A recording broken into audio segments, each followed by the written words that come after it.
Dans l'épisode du jour, je prends le temps de répondre à cette question. Peut-on vraiment sortir de la dépression ? À mon sens, oui, et je vais t'expliquer tout au long de cet épisode de podcast pourquoi. Je vais t'expliquer pourquoi il est possible de sortir de la dépression, mais aussi comment. Qu'est-ce que l'on doit faire étape par étape pour être sûr qu'on va réussir à prendre soin de nous. J'ai hâte de te partager tout ça. Hey, bonjour à tous et bienvenue. Vous écoutez Raconte-moi ta dépression. C'est le podcast dont vous avez besoin pour gérer au mieux la vôtre et celle de votre proche. Moi, c'est Manuela et je suis coach pour dépressifs et pour proches de dépressifs. Après dépression, rechute et tout ce qui va avec, j'ai décidé de faire en sorte de pouvoir apporter aux personnes qui en souffrent directement ou indirectement je dis bien tous les conseils que j'aurais aimé avoir pour mieux gérer la mienne. D'ailleurs, n'écoute surtout pas la voix de la dépression et ne pense même pas un seul instant que tu ne puisses pas t'en sortir. Vois cet épisode comme une conversation chaleureuse avec une amie qui n'a qu'une seule envie, t'aider face à ta dépression. Tu es perdu, tu ne sais plus comment faire, la dépression de ton proche commence à te dépasser, et bien toi aussi, tu es au bon endroit. Je te proposerai, cher proche, des conseils concrets pour l'entourage des dépressifs afin d'être une aide réelle et non une aide destructrice. Chaque mercredi pour les proches des dépressifs et chaque vendredi pour les dépressifs, ici, je te partage tous les conseils dont tu as besoin pour retrouver joie, motivation et savoir-faire. Alors, tu t'installes confortablement, tu prends une petite boisson chaude et un plaid, ou alors tu augmentes le son dans ta voiture et c'est parti! Bienvenue à toi sur ce tout nouvel épisode du podcast. J'espère que tu vas bien. Je suis vraiment contente de te retrouver pour l'épisode du jour. Dis-moi, est-ce que tu en as un petit peu marre de ta dépression ? Est-ce que tu as l'impression que te lever le matin, c'est une épreuve ? Que sortir de ton lit est une épreuve ? Aller travailler est une épreuve ? Ne pas aller travailler aussi, c'est une épreuve ? De se retrouver avec justement le quotidien difficile de la dépression, tout ça, c'est compliqué. Et je pense que si tu écoutes ce podcast, tu n'es pas ici par hasard, c'est que justement la dépression, tu souhaites t'en débarrasser. Et souvent, quand on vit une dépression depuis plusieurs semaines, plusieurs mois, voire même plusieurs années, il y a une question qui revient encore et encore, une question que l'on me pose assez fréquemment. C'est franchement, Manuela, est-ce qu'on peut vraiment sortir de la dépression ? Alors, je pense que si tu es là, c'est que tu cherches une réponse et que tu espères peut-être sans trop y croire en te disant, bon bah voilà, si ça se trouve, on peut pas sortir de là, donc c'est un peu foutu. Eh bien, sache que je suis aussi un petit peu comme toi, passée par là. Je pense qu'à chaque fois qu'on est de toute façon confronté à la dépression, on passe par cette section de se poser la question, est-ce que vraiment on peut sortir de ce boxon sans nom ? Et je sais en fait que c'est assez compliqué quand on se pose cette question, parce que souvent, c'est qu'on est en dépression depuis un petit moment et qu'on se dit, mais en fait, on peut pas sortir. Alors, la réponse que moi, je vais te partager, peut être un petit peu particulière, mais pour moi, oui, il est possible de sortir de la dépression. Alors, ce n'est pas une question de volonté, ce n'est pas non plus juste dans notre tête où on va mettre 2-3 petits trucs. En fait, avec les bons outils, un bon accompagnement adapté et une bonne compréhension de notre histoire, tout cela peut changer et on peut réussir en fait à se débarrasser du poids de la dépression. En fait, tu n'as pas besoin de croire à fond que ça ira mieux parce que c'est pas comme ça que ça fonctionne.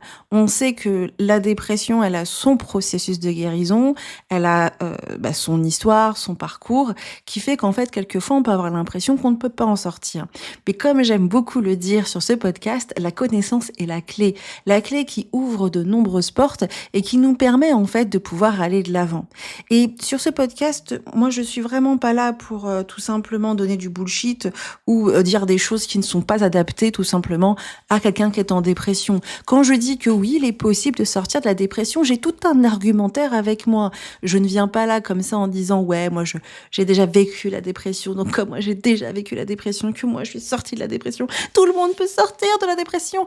Et en fait non, si en fait j'ai ce discours-là aujourd'hui, c'est pour une raison précise et que je vais te permettre en fait de t'expliquer dans l'épisode du jour.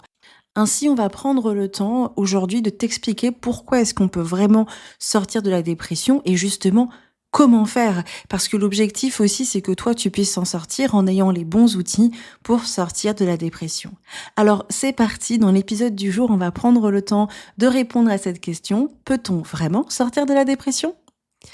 On va commencer avec le tout premier point. Si on veut sortir de la dépression, il faut d'abord comprendre ce qui se passe et comprendre ce qu'est la dépression.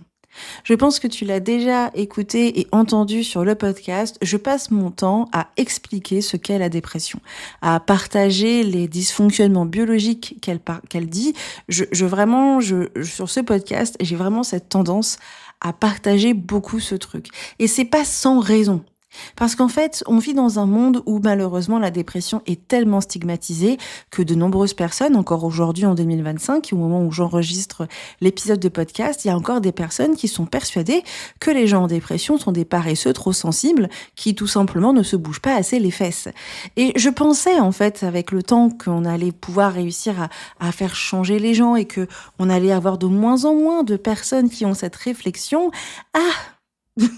Ah, vraiment, c'est faux en fait. Aujourd'hui, on véhicule encore beaucoup dans la tête des gens et on va dire un petit peu la conscience collective que la dépression, c'est une maladie, mais bon, c'est quand même des gens qui veulent pas trop se bouger les fesses. Alors qu'en fait, la dépression, c'est bien plus complexe que ça.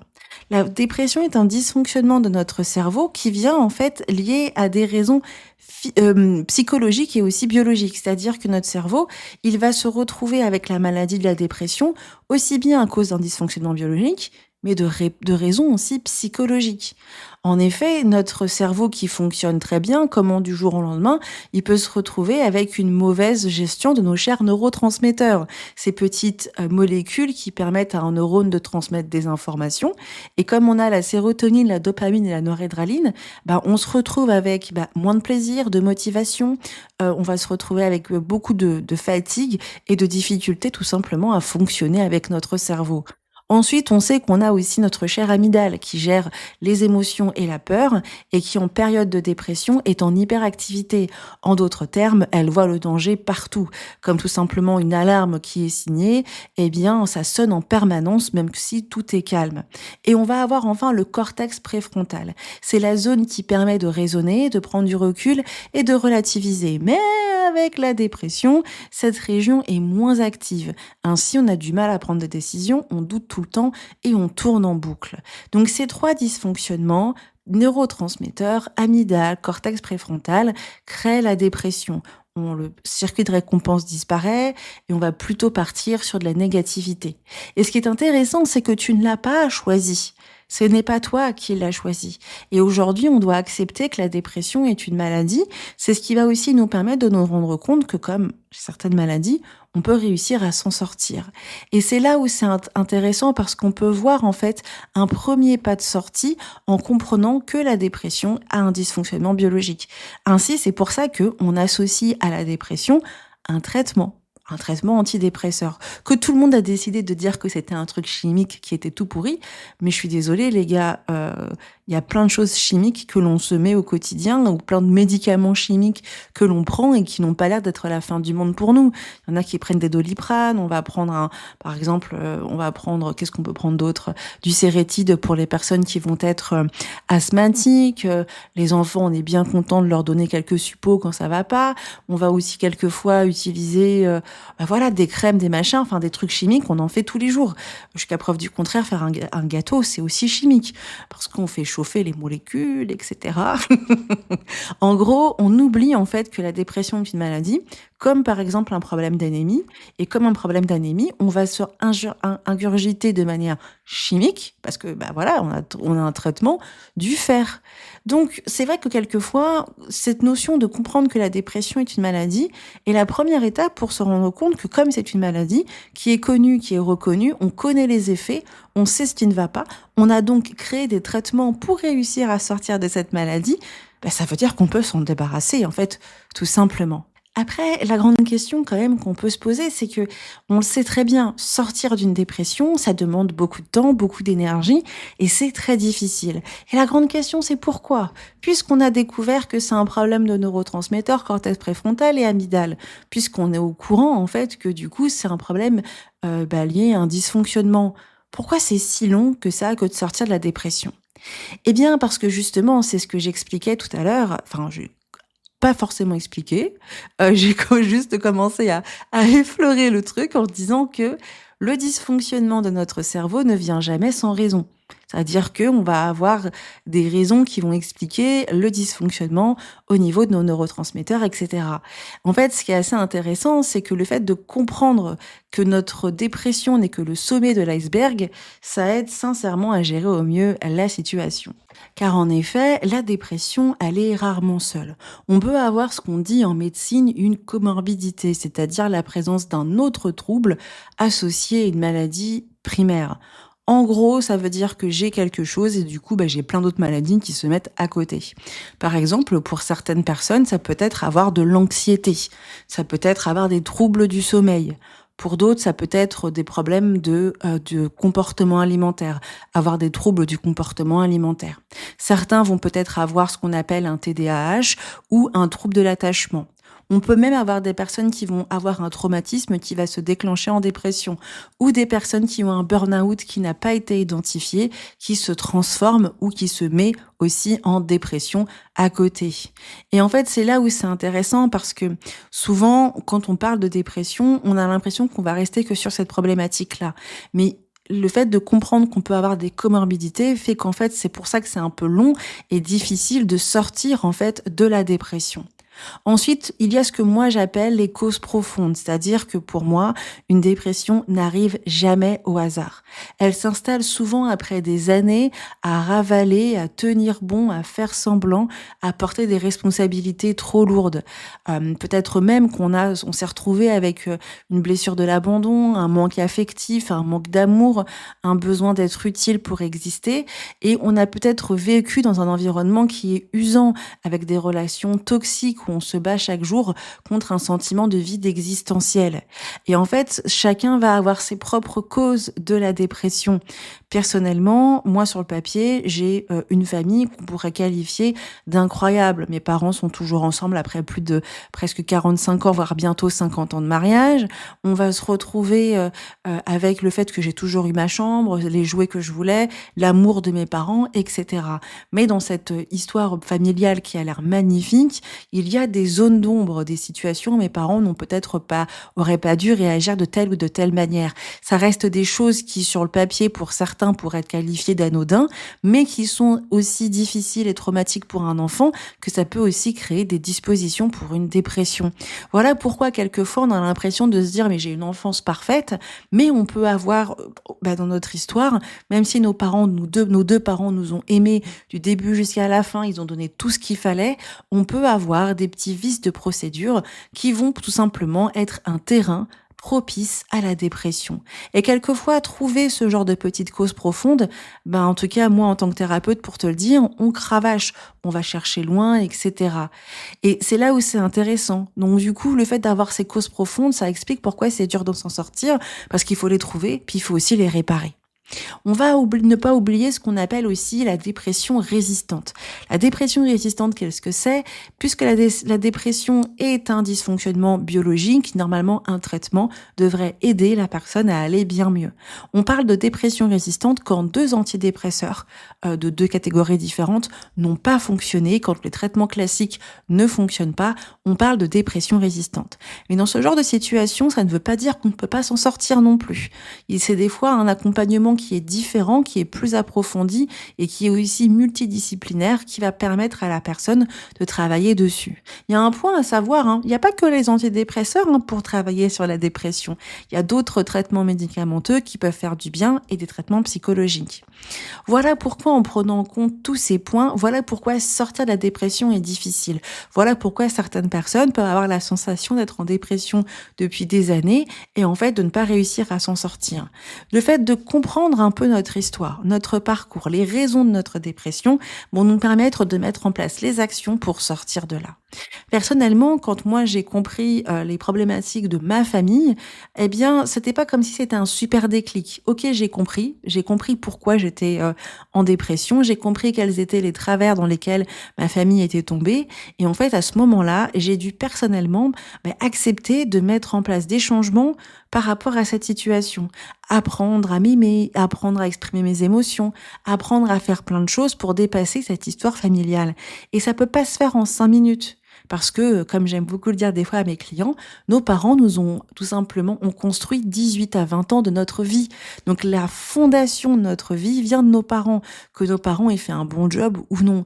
Alors du coup, quand on doit se débarrasser de 20 ans de mauvaises, comment dirais-je, pas forcément de bonnes habitudes, bah, c'est quand même assez difficile.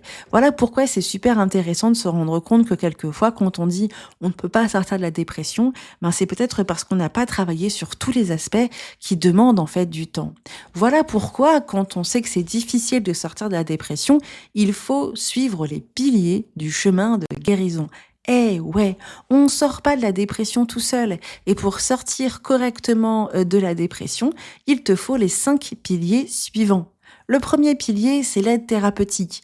Un bon thérapeute, c'est non négociable. C'est quelqu'un qui va t'aider à faire le tri, à nommer ce que tu vis, à poser des limites, à apprendre à gérer tes émotions, ton anxiété, à apprendre à gérer peut-être des tocs si tu en as, un trouble du comportement alimentaire, et qui va en fait te permettre aussi de comprendre ce qui t'arrive. Le but vraiment du psychologue ou d'une autre thérapeute, c'est vraiment de t'aider à aller décortiquer ton histoire pour avancer. Je sais qu'il y en a beaucoup qui disent ouais, on passe du temps pour rien à parler dans le passé, mais le passé, c'est la base même de ta construction. Et quand on sait quels sont les points qui manquent, eh ben on peut travailler dessus pour aider. Le deuxième pilier, c'est pour certains, pas pour tout le temps, parfois le traitement médical. Pour certains, ça va être de prendre des antidépresseurs, d'autres, ça va être peut-être de tout simplement prendre un traitement pour de la thyroïde. Pour certaines personnes, c'est prendre la pilule, mais il y a des traitements qui sont là pour aider notre cerveau. Faut le voir un peu comme cette petite béquille. Ton cerveau a besoin d'un petit coup de pouce pour refonctionner et un petit coup de pouce chimique et c'est OK. Et en fait, c'est intéressant de savoir que le traitement antidépresseur, c'est pas pour toujours. On peut réussir en fait tout simplement à s'en débarrasser quand on a réussi à trouver notre équilibre. Mais vraiment, quand on est dans la dépression qui nous invalide, qui nous embête au quotidien, c'est bien mieux quand même d'avoir un traitement médical. Le troisième pilier, c'est le pilier le plus, je trouve, important, que l'on met souvent de côté. C'est manger équilibré, dormir et surtout bouger. En fait, souvent, on oublie que nous sommes très sédentaires dans notre société aujourd'hui et que ce côté sédentaire n'aide pas à la dépression. On doit sortir, prendre de l'air, manger équilibré, nos 5 fruits et légumes par jour, faire attention au sucre, faire attention aux trucs transformés. Alors, je demande pas à ce qu'on soit vraiment trop attentif sur la nourriture et de devenir un peu ou faire un peu trop d'excès de zèle sur la nourriture, on ne sait pas le but. Mais c'est quand même important d'avoir un équilibre sur ce qu'on mange. Ça va vraiment aussi beaucoup nous aider. Et ça, c'est vraiment ce qui nous fait du bien. Le sport amène de la dopamine, ce qui nous fait beaucoup de bien pour réussir à tout simplement travailler sur nos neurotransmetteurs. Vraiment, ces piliers-là, hein, manger, dormir, bouger, c'est non négociable quand on est en dépression. Ensuite, le quatrième pilier que l'on met beaucoup de côté, c'est le lien humain. C'est important à l'équilibre psychologique. Par exemple, le fait d'avoir quelqu'un qui est près de nous, un ami, une personne qui nous fait du bien, etc. Ça ramène de la chaleur dans notre cœur et ça nous permet en fait de pouvoir aussi fonctionner face à la dépression. Et le dernier pilier, c'est de remettre du sens à ce qui nous arrive et de travailler sur la résilience. Voilà, la résilience. En fait, on peut pas forcer le bonheur, mais on peut créer des micro-plaisirs, des choses qui peuvent nous faire du bien. Et on peut réussir à développer cette résilience qui va nous permettre, en fait, de comprendre ce qui nous arrive et de sortir de la dépression. Et ça, c'est vraiment quelque chose de top. Vraiment, ces piliers-là sont très intéressants, voire même très importants, et vont nous permettre de nous rendre compte que pour sortir correctement de la dépression, on ne peut pas zapper un pilier. Et c'est important quelquefois de revoir les piliers pour être sûr qu'on va de l'avant. Surtout que la dépression, elle a vraiment tendance à nous mentir et nous raconter n'importe quoi. Dans ces processus de guérison, on peut souvent avoir la sensation que on n'avance surtout pas, que les choses n'évoluent pas, alors qu'en fait, si. Ça, ce sont les mensonges de la dépression. D'ailleurs, pour t'aider justement à sortir des mensonges de celle-ci et de voir ce que tu peux faire au quotidien face à ta dépression, j'ai créé une masterclass, un atelier en ligne qui aura lieu le mardi 29 avril à 20 h. C'est un atelier qui est entièrement gratuit pour t'apaiser et mettre les mots sur ce que tu traverses et découvrir des pistes qui vont te permettre d'aller bien mieux. Au programme, tu vas comprendre pourquoi tu stagnes malgré la dépression et on pourra adapter en plus ce cours à toutes tes questions. Ensuite, on verra les 5 pièges de la dépression qui t'empêchent d'avancer sans que tu le saches et justement comment avancer autrement pour réussir à aller de l'avant dans une approche qui est progressive mais qui est réaliste, pensée pour une personne qui souffre de dépression pour te permettre d'aller de l'avant. Alors si tu souhaites tout simplement t'inscrire à cet atelier, il te suffit d'aller sur mon site www.mydailypression.com/atelier tout simplement. Le lien est aussi dans les notes de cet épisode. Vraiment, j'ai hâte de te partager cet atelier en ligne. Ça va faire 1 an que je n'en ai pas fait et il est entièrement gratuit pour vraiment t'aider à te débarrasser des 5 pièges qui t'empêchent de sortir de la dépression. Maintenant qu'on a compris les piliers du chemin de guérison et que dans l'atelier nous verrons pourquoi la dépression nous ment, on va partir sur un point qui est assez intéressant. Accepter que le processus de guérison n'est pas linéaire. On aimerait tous sortir de la dépression, n'est-ce pas, du jour au lendemain et de se dire ça y est, c'est fini, c'est mort, c'est terminé. Mais ça marche pas comme ça. Dans la vraie vie, le processus de guérison n'est jamais linéaire. C'est plutôt des montagnes russes et c'est normal en fait. C'est pour ça que quelquefois on peut avoir la sensation qu'on n'est pas capable de sortir de la dépression parce que tout simplement ce processus n'est pas facile. En fait, guérir, c'est pas juste se sentir mieux un jour. C'est apprendre à se connaître, à respecter son rythme, ses émotions, sa vulnérabilité. Il y aura des jours où on se retrouvera un petit peu comme avant, et puis des jours où le poids de la dépression reviendra. Ça, c'est vraiment le processus classique du chemin de guérison de la dépression. Et dans ces moments-là, on peut être un peu dur et se dire qu'on n'avance pas du tout. Alors qu'en fait, chaque retour en arrière apparent est une étape invisible dans le processus. Ton cerveau digère, ton corps s'adapte, ton histoire se réorganise et on continue d'avancer, même si tu n'en as pas toujours conscience. Et ça, c'est vraiment top, en fait. L'important, c'est de ne jamais, en fait, laisser tomber. Et ce n'est pas non plus de se juger quand on a un moment où on a l'impression qu'on recule. Accepter que la guérison n'est pas linéaire, c'est aussi se donner le droit d'avoir des moments de bas sans être capable de se dire, je n'avance pas, en fait. C'est cultiver de la patience, de la douceur envers soi, mais de la confiance que chaque pas, même petit, va vraiment réussir à compter. Et vraiment accepter que le processus de guérison n'est pas linéaire, c'est être réaliste face à la santé mentale. Alors aujourd'hui, on peut vraiment sortir de la dépression. On peut vraiment réussir à aller de l'avant et à retrouver un équilibre. Ça demande tout simplement du temps et c'est ça qui n'est pas forcément toujours évident. Et quelquefois, on est tellement focus sur le fait qu'on n'arrive pas à sortir de la dépression qu'on oublie tout simplement en fait que peut-être on est en plein dedans. Mais la question, c'est comment est-ce qu'on peut savoir, si on est en train de sortir de la dépression? Premièrement, il y a plusieurs petits points que tu peux prendre en évidence. Comme tout simplement l'amélioration de l'humeur, ça veut dire que tu vas te sentir un petit peu mieux, moins négatif, un peu plus positif, tu vas avoir moins de variations. Ensuite, tu vas avoir le fait de reprendre des activités plaisantes, ça veut dire que progressivement l'anédonie et l'apathie vont partir. Il va y avoir aussi une petite meilleure estime de soi, c'est vraiment très important et on va voir aussi qu'on avance un petit peu là-dessus. Il y a le fait qu'on a un sommeil de meilleure qualité, qu'on mange un petit peu mieux. Et on va avoir aussi la diminution en fait des pensées négatives. Ce qu'on va voir aussi qui est assez intéressant, c'est le fait de ressentir un peu qu'on a de l'énergie, de se retrouver en fait à faire un peu plus de sport ou un peu plus de tonus dans le quotidien. Et puis forcément une espèce de reconnexion avec nos émotions, c'est-à-dire je ressens plus mes émotions, je vois bien, je vois un petit peu plus les choses, etc. C'est important de se rappeler que ces points-là sont importants et que on arrive en fait étape par étape à aller mieux. Alors c'est intéressant de savoir que le processus de guérison, moi j'appelle ça la 3e étape de la dépression, du processus de guérison, où en fait on va un petit peu mieux et progressivement les symptômes de la dépression vont disparaître. Par contre, ça met un peu de temps, on va se retrouver un peu à stagner jusqu'à ce qu'on arrive progressivement à aller mieux. Et c'est là où c'est vraiment intéressant. Quand on voit un petit peu que tous ces signes sont présents, bah forcément, ça fait du bien et ça nous permet en fait d'aller de l'avant. Ce qui est assez intéressant aussi quand on veut sortir de la dépression, pour voir qu'on avance, c'est se suivre. Le fait de se suivre avec un journal, le fait de se suivre progressivement, ça permet aussi un petit peu de voir ses avancées. Et ça permet en fait progressivement de nous rendre compte que bah, on va de l'avant et que du coup, ça nous permet de nous sentir bien mieux. Et il y a un point aussi qui est très intéressant, parce que quand on commence à aller mieux, souvent on a tendance à soit demander d'arrêter le traitement, soit tout simplement arrêter la thérapie. Moi, il y a un conseil que j'aime beaucoup donner. Quand on veut sortir vraiment de la dépression, c'est que, ok, on sait ce qu'il faudrait pour sortir de la dépression, on voit qu'on a fait un traitement et qu'on va de l'avant, mais arrêter rapidement une thérapie ou un traitement, quelquefois de manière un peu prématurée parce qu'on a quelques signes où ça va bien, eh bien ça ne peut ne pas forcément nous aider. C'est vrai que quelquefois on peut avoir l'impression qu'on n'a rien à dire avec le thérapeute, mais c'est pas qu'on ait des choses à dire, c'est de réapprendre, continuer à apprendre à gérer notre quotidien.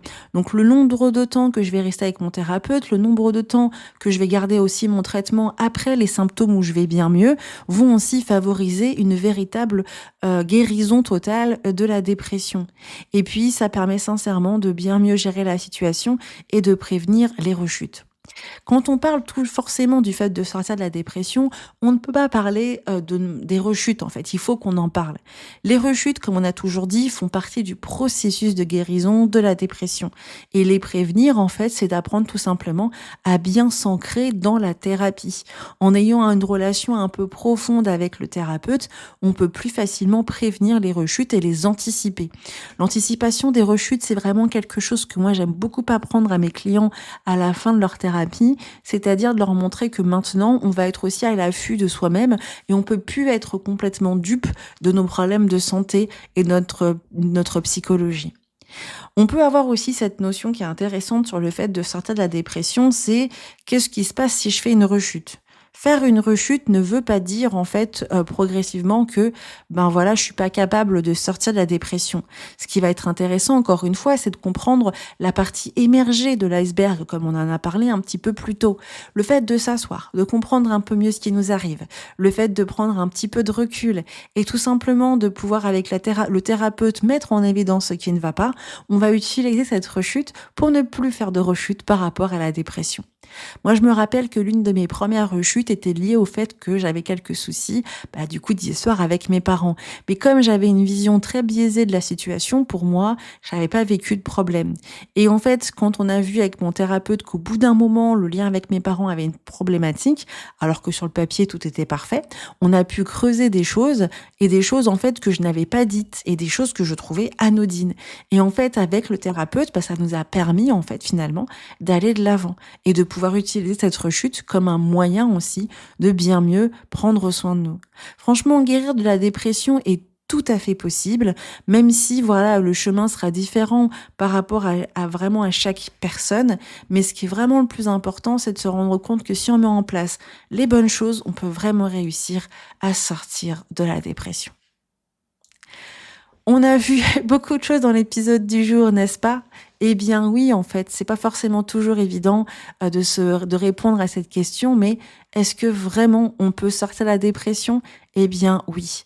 En fait, le fait de comprendre vraiment ce que c'est que la dépression, que c'est une maladie, mais que c'est aussi une maladie qui peut être en lien avec de nombreuses choses psychologiques en nous, c'est vraiment important. Le fait de comprendre son histoire, sa dépression, ça permet sincèrement de travailler sur ce qui ne va pas. Bien sûr, chacun va avoir sa propre histoire face à la dépression, mais connaître les comorbidités qu'on peut avoir, c'est-à-dire ces maladies en plus de la dépression, de comprendre les causes profondes, peut-être même de savoir si on a une dépression résistante, peut aussi nous aider à avoir un chemin qui sera en adéquation avec nos besoins pour sortir de la dépression. Les piliers, du chemin de guérison sont la thérapie, le traitement si nécessaire, la bonne routine, manger, dormir, bouger, avoir des liens humains et remettre du sens à des choses. Accepter que le processus de guérison n'est pas linéaire permet aussi de se rendre compte que l'on peut sortir de la dépression. Et en voyant les signes qui sont les plus intéressants pour sortir de la dépression, eh bien, ça peut sincèrement nous aider.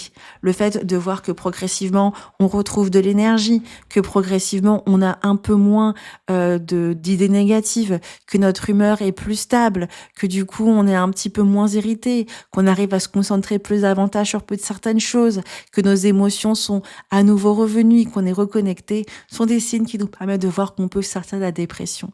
Pour nous aider, c'est quand même bien de se suivre et de garder son soutien thérapeutique tout le temps nécessaire jusqu'à ce qu'on aille bien mieux. Les rechutes ne veulent pas dire qu'on n'arrive pas à sortir de la dépression. Au contraire, elles sont très intéressantes pour justement travailler à fond sur ce qui ne va pas et réussir à trouver notre équilibre face à la dépression.